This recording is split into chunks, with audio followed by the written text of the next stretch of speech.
ሰው ክፉ ቃል ሲነገራችሁ ምንድነው ማሰብ ያለባችሁ? ሶስት ነገር ነው ማሰብ ያለባችሁ። ቅዱስ ዮሐንስ አፈወርቅ ዮሐንስ ወንጌልን ሲተረጉም የተናገረው ነው። አንደኛው ያለብህን ስተት ከሆነ የሚናገረ አትጥላው መስታወት ሆነዋልና ነው። አትጥላው፣ ሂድና አስተካክል። መስታወት አሁን እዚህ ላይ እንደው አንዳንድ ጊዜ እንደው እስቲ ገብስ ቆሎ በልተን በተልባ ወጥ በልተን ጥርሳችን ላይ ልጥፍ ብሎ ገብሱ መስታወት ስናይ እንደው ገብሱ ጥርሳችን ላይ ብታዩት አፈር ያባህንት መስታወት እንደው ብለ ተሰብሩታላችሁ? አሰብሩትም እንዴ? ታነሳላችሁ ጉድፋችሁን ማለት ነው። ክፉ ቃል የሚናገርህን ሰው ልክ እንደዚያ መስታወት ይኸው በቃ ቀለል አድርገህ እንደዚያ መስታወት ጉድፍህን አንሳ። እጅ ወደ ውስጥ ወስደህ አትጎዳበት፣ አታምሰልስለው፣ ራስህን ይበት። አንዱ እሱ ነው። ሁለተኛ ደግሞ እያለህ የለህም የሚል ከሆነ ደግሞ ስቀተወው። ለምሳሌ ይላል ቅዱስ ዮሐንስ አፈወርቅ እውቀት እያለህ ደንቆሮ ካለ ሳቅበት ነው። ያለህን ነገር የለህም ብሎ ከሆነ የሚሰድብህ ደግሞ ስቀህበት ይት ምንድን ነው ይላል። ለምሳሌ አንድ ድሃ መጥቶ ይላል ቅዱስ ዮሐንስ አፈወርቅ አንድ ድሃ መጥቶ አንዱን ባለጸጋ አንተ እኮ የዕለት ራት የሌለም ድሃ ነህ ቢለው ሀብቴን አታውቅ አይደል ብሎት ነው የሚሄደው። ወይስ ይናደዳል ነው። አንድ ባለጸጋ ነበሩ፣ ስማቸውን አልጠቅስም እና የሆኑ ሰዎች ተሰብስበው እንደወሰው ልጅ ያወጡ ይሆን አላቸዋል። እኔም አውቃቸዋለሁ እና ሰው ልጅ ያወጡ ይሆን ሲሏቸው ምን ቢሉ ጥሩ ነው? እገሌ የማን ልጅ ሆነና የትኛውን ነው እንደዛ የሚሉት? አንዱን ሀብታም ልጃቸውን አለ የተባለውን ማለት ነው። ሰው ልጅ ያወጡ ይሆን ብሏቸዋል።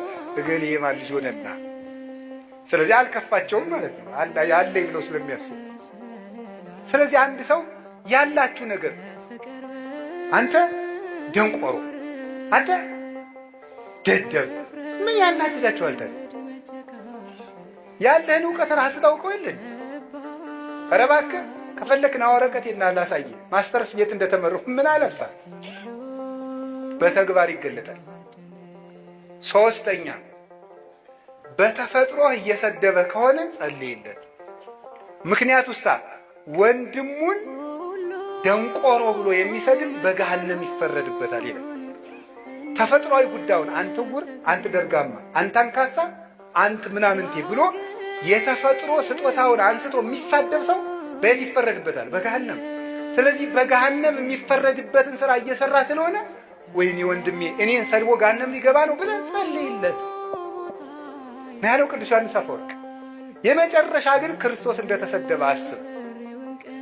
ክርስቶስ ተሰድቦ እኔ የተሰደብኩ ብላችሁ ለምንድን ነው ሌሊት ተቀን እረፍት የምትነሳችሁ? ውሃ መጠጣት የሚያቅታችሁ? እራት አልበላችሁም? ለምንድን ነው? ጌታዬ ተሰድቧል ብላችሁ ተጽናኑ። ስለዚህ እንደዚያ ልላችሁ ፈልጌ ነው። በአንጻሩ ግን ደግሞ ሰውን በቃል በጦር ከገደለ በቃል የወጋ ይበልጣል። ሰውን እንዴ እግዚአብሔር ያሳያችሁ። በጦር እኮ አንድን ሰው ወግቶት ቢሄድ ሮጠን እንነቅለዋለን። በቃል ከወጋው ግን የት አግኝተን እንነቅለዋለን? ያን ውስጥ ነው የሚገባው። ቃል አይምሮ ውስጥ ነው የሚተከለው። እና በቃላችን ነፍስ ከመግደል እግዚአብሔር ያድናል። አፋችሁን ከርክሙ በሞት ያፈርሰው።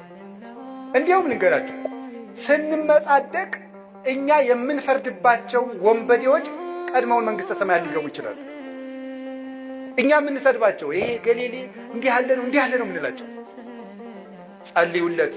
አረጋዊ መንፈሳዊም ብሏል ለመሪ ከፈያታዊ ወዘማዊ በል በአይቴ አምር ለማይቀድመን በውስተ ገነት ከመፈያታዊ ዘየማን።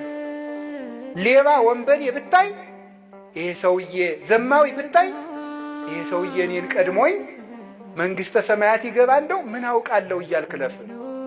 እንደ ፈያታዊ ዘየማን ቀድሞኝ ይገባ እንደው ምን አውቃለሁ እያልክ ለፍ እንጂ አቤቴ ዘፋኝ፣ አቤቴ ሌባ፣ አቤቴ ዘማዊ፣ አቤቴ ሰካራም አትበል።